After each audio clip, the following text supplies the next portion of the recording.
ముఖ్యమంత్రి చంద్రబాబు ఉండవల్లిలో ఉంటున్న కరకట్ట నివాసం ముంపు అంచున ఉన్నది అని చెప్పి వార్తలు వస్తున్నాయి. ఎడతెగని వరద ఉధృతి వల్ల కరకట్ట లోపల ఉన్న చంద్రబాబు నివాసాన్ని వరద చుట్టుముట్టింది అని తెలుస్తోంది.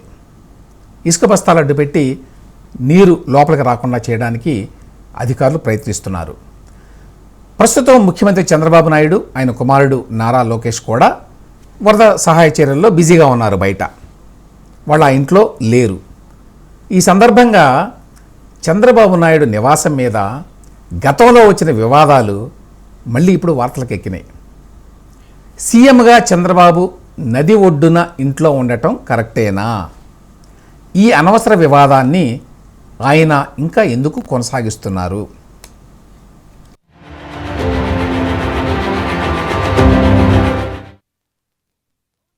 పద్నాలుగు 19 మధ్యకాలంలో ముఖ్యమంత్రిగా ఉన్నప్పుడు చంద్రబాబు నాయుడు గారు విజయవాడలో ఉండవల్లిలో ఈ కరకట్ట నివాసంలో ఉన్నారు.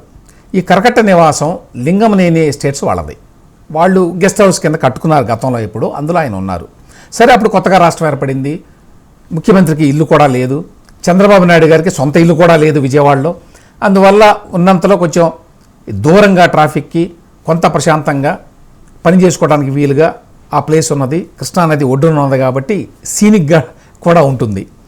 అందువల్ల దాన్ని ఎంపిక చేసుకున్నారు. బాగానే ఉంది. అయితే అప్పట్లోనే విమర్శ వచ్చినాయి. ఏంటంటే ఇవన్నీ కూడా కృష్ణానది కరకట్టకి అవతల కట్టినవన్నీ కూడా నిబంధనలకు వ్యతిరేకంగా కట్టారు. ఎందుకంటే ఇవన్నీ మరి ఎఫ్టీఎల్ ఇట్లాంటివన్నీ ఉంటాయి. నది ఒడ్డున కొంత ప్లేస్ అదంతా కూడా బఫర్ జోన్ ఉంటుంది, అందులో కట్టకూడదు.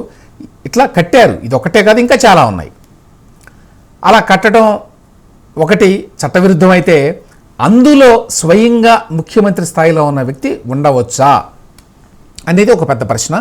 చాలామంది అట్లా ఉండటం మంచిది కాదు, ఇది రాంగ్ మెసేజ్ వెళుతుంది దీనివల్ల. ముఖ్యమంత్రి స్వయంగా ఒక ఇల్లీగల్ స్ట్రక్చర్లో ఉంటే మరి మిగతా వాళ్ళ పరిస్థితి ఏమిటి? మిగతా వాళ్ళని ఏమీ అనలేరు కదా అని చెప్పి ఇట్లా ఉన్నాయి.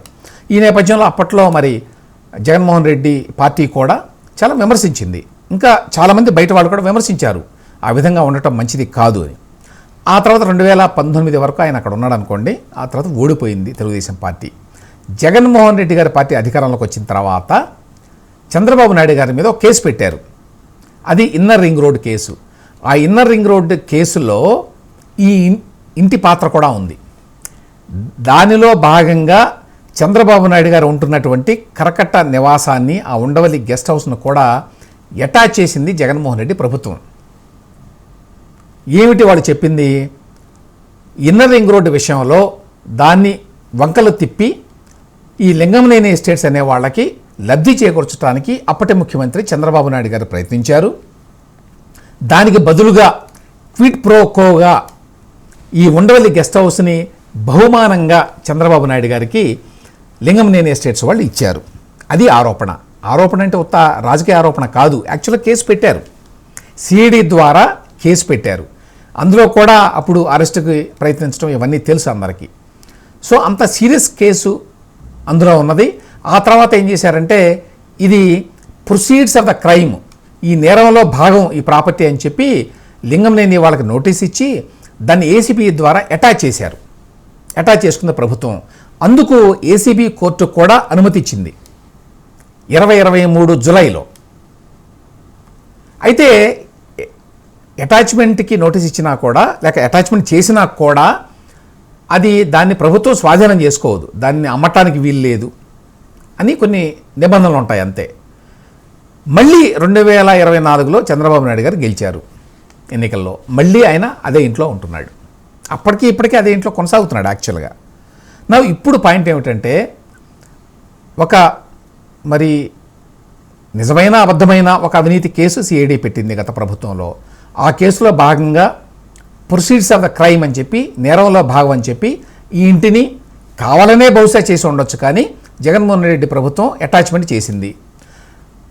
సో ఒక అవినీతి వ్యవహారంలో అటాచ్మెంట్ కింద ఉన్నటువంటి ఈ ప్రాపర్టీలో, ఈ ఇంట్లో ముఖ్యమంత్రిగా ఉన్నటువంటి చంద్రబాబు నాయుడు గారు ఇంకా కంటిన్యూ కావడం మంచిదేనా? ఏ రకమైన మెసేజ్ని పంపిస్తుంది? ఇందులో 2 ఇష్యూస్ ఉన్నాయి. ఒకటేమో పర్యావరణ నిబంధనలకు వ్యతిరేకంగా ఈ గెస్ట్ హౌస్లు ఇవన్నీ కట్టారు. అందులో అటువంటి ప్లేస్లో అటువంటి ఇల్లీగల్ స్ట్రక్చర్లో ముఖ్యమంత్రి స్థాయిలో ఉన్న వ్యక్తి ఉండకూడదు, అది రైట్ మెసేజ్ని పంపించకూడదు అనేది ఒక పాయింట్ అయితే, ఇప్పుడు నిజమైనా అబద్ధమైనా సరే ఒక అవినీతి కేసుకు సంబంధించి అటాచ్మెంట్ అయిపోయింది ఆ ఇల్లు. ఆ అటాచ్మెంట్లో ఉన్నటువంటి ఇంట్లో స్వయంగా ముఖ్యమంత్రి ఉండాల్సిన అవసరం ఉందా? 3, జగన్మోహన్ రెడ్డి గారి కంటే ప్రతి ఊళ్ళో ఒక ప్యాలెస్ ఉంది. హైదరాబాద్లో ఉంది, బెంగళూరులో ఉంది, కడపలో ఉంది, పులివెందుల్లో ఉంది, తాడేపల్లిలో ఉంది. ఆ తర్వాత పాపం ఆయన ప్రభుత్వ ధనంతో విశాఖపట్నంలో రిషికొండలో కూడా కట్టాలనుకున్నారనుకోండి. ఆయనకేమో అన్ని ఇళ్ళు ఉంటే చంద్రబాబు నాయుడు గారు హైదరాబాద్లో ఇల్లు తప్పితే ఇంకెక్కడ ఇల్లు కట్టుకోవాలా. ఆ కుప్పంలో ఆయన దాదాపు 40 ఏళ్ళ నుంచి ఎమ్మెల్యేగా గెలుస్తున్నాడు.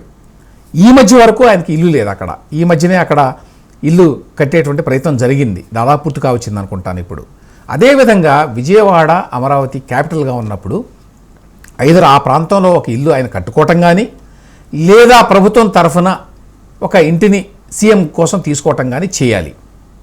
అందులో ఎటువంటి వివాదాలు ఉండకూడదు. ఇంతవరకు చంద్రబాబు నాయుడు గారు ఆ పని చేయకపోవటం అనేది ఏమాత్రం సమంజసం కాదు. అనవసరమైనటువంటి ఆ వివాదాన్ని కొనసాగించడమే ఈ విధంగా అదే ఇంట్లో ఇంకా ఆయన ఉండటం.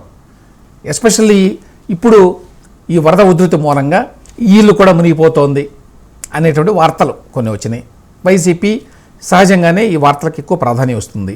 అదేదో మునిగిపోతే ఈ అక్రమ కట్టడంలో ఆయన ఉన్నాడు అనేటువంటి వాళ్ళ పాయింట్కి ఇంకా బలం చేకూరుతుంది. కాబట్టి అసలు ఆ నది ఒడ్డున ఉండటమే కరెక్ట్ కాదు. కాబట్టి ప్లస్ ఇటువంటి వరద వచ్చినప్పుడు సీఎం ఇల్లు మునిగిపోతుందని, నీళ్లు లోపలికి వస్తున్నాయని ఇటువంటి వార్తలు రావడం కూడా మంచిది కాదు. ఇది రైట్ మెసేజ్ని ప్రజలకు పంపించదు. అందువల్ల ఇప్పటికైనా కూడా చంద్రబాబు నాయుడు గారు యాజ్ ఎ సీఎం ఐదర్ ప్రభుత్వం ద్వారా ఒక సీఎం ఇంట్లో ఉండటం కానీ, లేదా ఆయన సొంతంగా ఒక ఇంటిని నిర్మాణం చేసుకోవడం కానీ చాలా అవసరం. లేకపోతే రాష్ట్ర ప్రజలందరూ కూడా ఈ వ్యవహారాన్ని చాలా నెగిటివ్ దృష్టితో చూసేటువంటి అవకాశం ఉంది.